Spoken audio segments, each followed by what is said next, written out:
সমস্যাটা হচ্ছে প্রদর্শনেচ্ছা থাকা যাবে না।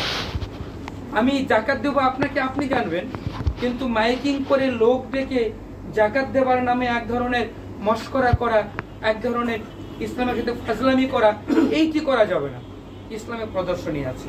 সুতরাং আজকের এই ইফতারিটা আমরা এইটি প্রদর্শন করতে চাই। এখনো মুসলমানরা তাদের সংস্কৃতি ধরে রেখেছে।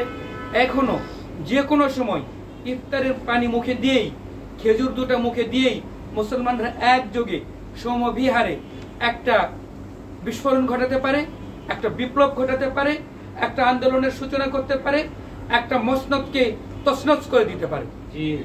এইটি কিন্তু এই চেতনাকে যদি আমরা মাথায় নিয়ে এই ইফতার মাহফিলে বসি, তাহলে কিন্তু এটি আর প্রদর্শন হচ্ছে থাকবে না। তখন এটা প্রদর্শনী হবে, যেই প্রদর্শনী প্রত্যেকটা সেকেন্ডে আপনার জন্য আমলনামা ভরে যাবে। আল্লাহ রাব্বুল আলামিন আমাদেরকে সেইটি করবেন।